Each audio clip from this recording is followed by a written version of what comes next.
last Christmas, I went to see my brother and his kids, and he has 5 kids, but 3 girls. They're 10, 8, and 5. I don't live real close to him, so when I arrived, they were super excited to see me. They ran over to the door, and they're like, Aunt April, Aunt April. It was awesome. And then my 5-year-old niece, she reaches up, and she smacks me in the butt. She goes, Aunt April, why is your butt so fat? Whew.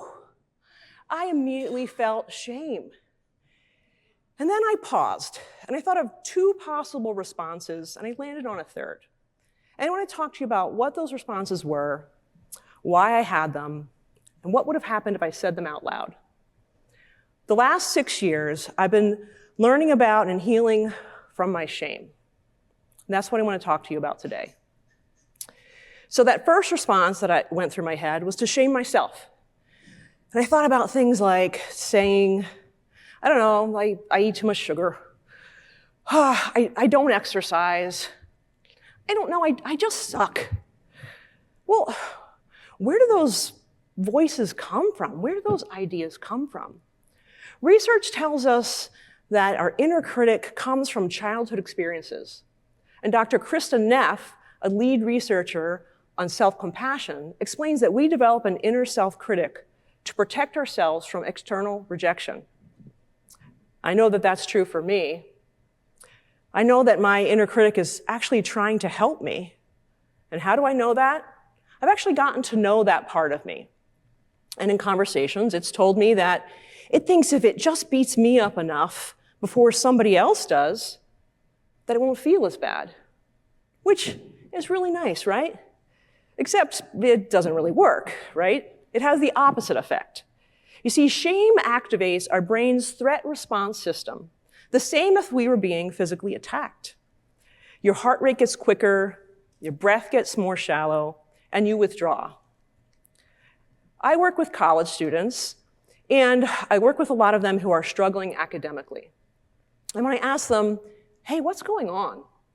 They'll say things like, I don't know, I'm just lazy, or I procrastinate, or I don't know, maybe I'm just stupid. And when I say, well, what makes you believe that? They can always trace it back to a moment in time where they struggled and they were met with judgment instead of support from a parent, from a teacher, or even from themselves. Dr. Carroll Dweck, in her research on mindset, explains that when students struggle and fail and they're not given a framework for growth, they begin to see themselves through that lens of shame. They develop shame-based identities, things like, I'm just lazy. Instead of, when I get stressed or overwhelmed, I can put things off. And when they get in that place, they don't ask for help because they begin to think that they're the problem and not the situation. And they start believing that they should already know things and that things shouldn't be hard. And so when they are, they begin to believe that they are the problem instead of the situation. I think author Jane Pennington sums it up best in her book title, Shame Should Have Already Mastered Everything. So back to that situation with my niece. When I heard those thoughts in my head, I was inclined to agree with them. But then I paused, and I saw that self-criticism, and I decided not to react from that place. Because you see, we don't just learn shame from being shamed, we learn shame from watching other people shame themselves. And I didn't want to teach my niece how to do that. Growing up, my dad, he tried every diet there was. And he often walked around and was like, whoa, look at my fat. And my mom, she often talked about other people's weight and her own weight. And she told me, unless I lost weight, no one would ever want to date me. And that's how fat became such a shameful thing for me. Okay, so if I'm not going to shame myself, a second reaction often is, I'm going to shame her. Well, where does that instinct come from? Brené Brown explains that shame is contagious. When we do not deal with our own shame, we pass it on to others through criticism, rejection. And We do that from parent to child, from teacher to student, and even friend to friend. So when I didn't feel great, I want to give it to her. And where does that instinct come from? Well, when I made mistakes, instead of someone explaining what happened and how I could do better, I learned that I was the mistake.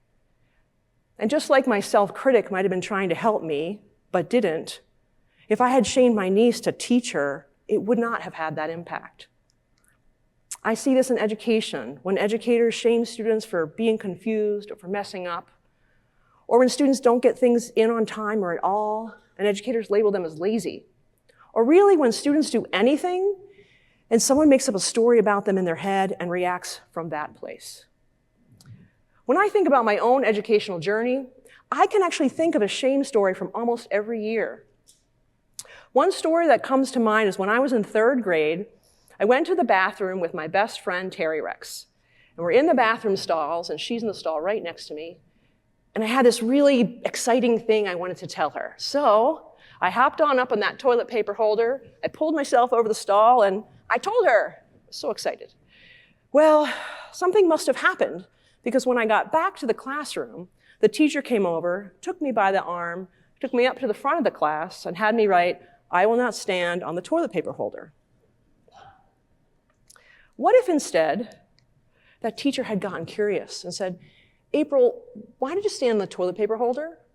I could have explained that I was super excited to tell my friend Terry something. And then she could have explained what Terry had said to her. I don't know, maybe she was scared, maybe she was embarrassed. I could have repaired my relationship with Terry. And then she could have explained why maybe standing on the toilet paper holder wasn't the best idea. Instead of learning that I made a mistake, I learned that I was a mistake. Schilling and colleagues found in their research when shame is used to learn, it shuts down learning and growth.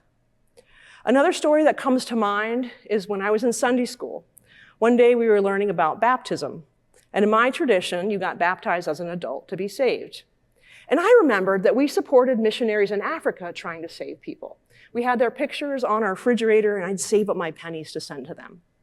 So, me being creative and having a really good problem-solving capacity, said, why don't we fly a plane over Africa and dump water on everybody? That'd be so much more efficient. I mean, when you think about it, it's not a bad idea. As you can probably guess, my Sunday school teacher was none too impressed, and she shamed me in response. What if instead she had tried to connect with me and said, April, I love your problem-solving part. I'd like to think that way too. I would have felt seen, and I would have been affirmed in that attempt. And then she could have gone on to explain what they were actually trying to teach me that day about baptism. That is certainly not the story that I learned. So I got shamed at home, and at school, and at church. When I first told that story about my niece, you probably had your own internal reaction, and that was based on your own childhood experiences. And even 6 years ago, I probably would have chosen 1 or 2. But I had that pause, and that pause allowed me to make a choice instead of a reaction. Dr. Dan Siegel explains in The Whole Brain Child how when we take a pause from shame, it allows us to see our reaction and shift from feeling to reaction, from our amygdala, which is our reaction brain, to our prefrontal cortex, which is where we have rational thought. And I was able to say to my niece, bodies come in all shapes and sizes. Was that the perfect response? Not necessarily, but it was the non-shaming response. You see, in that moment, I wasn't trying to have a big learning experience with her. I was trying to preserve our relationship. Shira Semiroff explains that when we are in shame, we feel disconnected and small, even when surrounded by loved ones, and it cuts us off from connection. We feel like we're not enough, and we cannot embrace vulnerability, which is the key to connection. So how did I get to that point, that third response? Well, 6 years ago, my marriage ended very unexpectedly. And honestly, it broke me open. In that moment, I was able to see that I had layers and layers of shame inside. And I was able to see that shame was driving my bus. Well, what do I mean by that? Well, I think about every day going along, you're kind of driving a bus, and the passengers are your past experiences, your feelings, your reactions. And often, when something happened, shame would kick me out of the driver's seat, and it would drive me down that path of self-criticism or defensiveness or shutdown.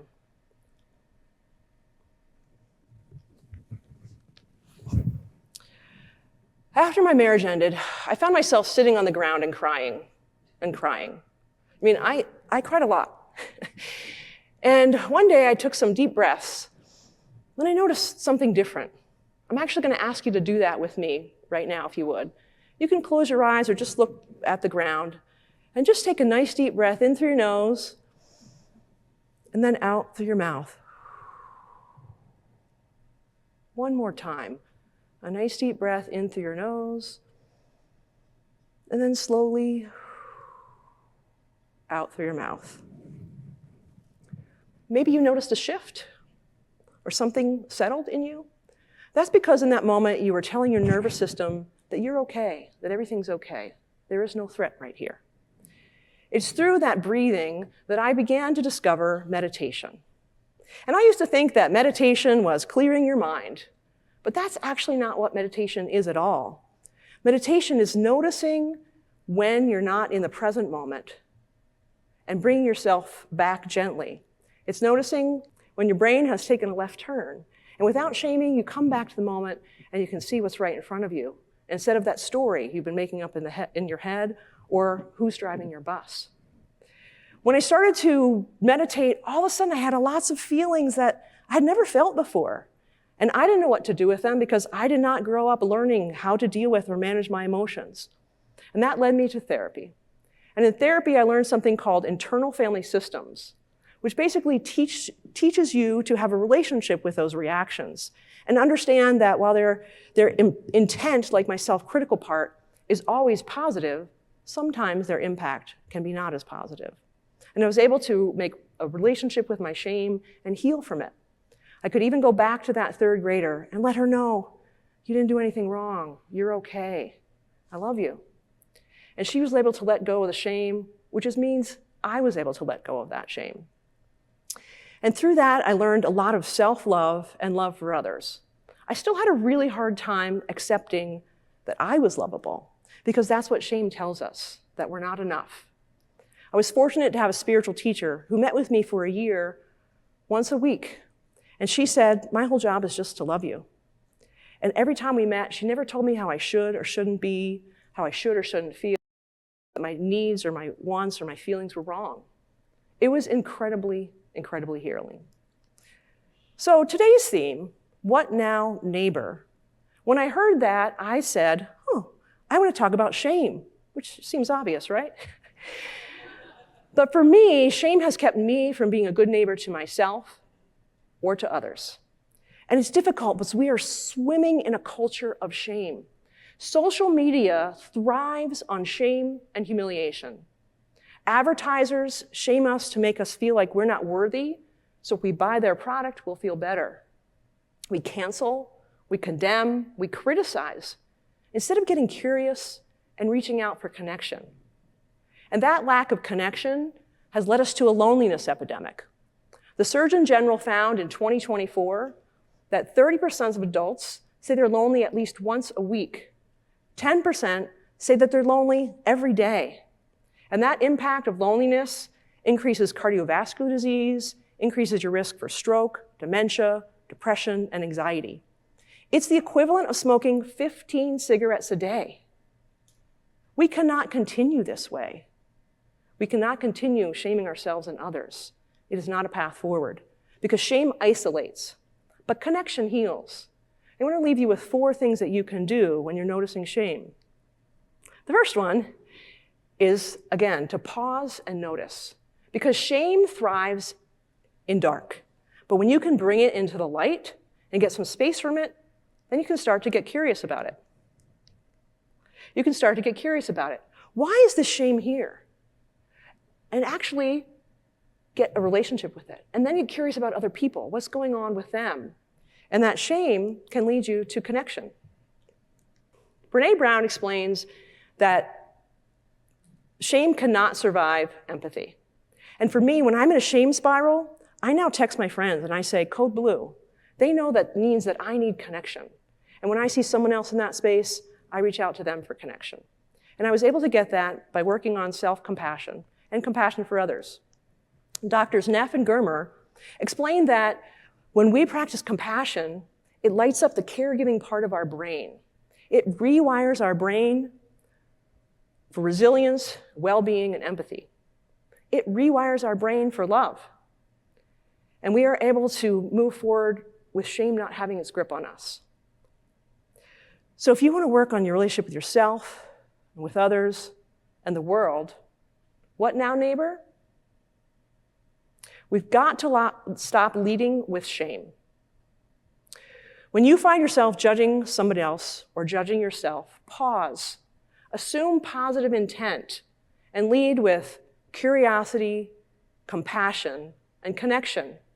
You might just find that you love yourself a little bit more, and in doing so, you change the world. Thank you.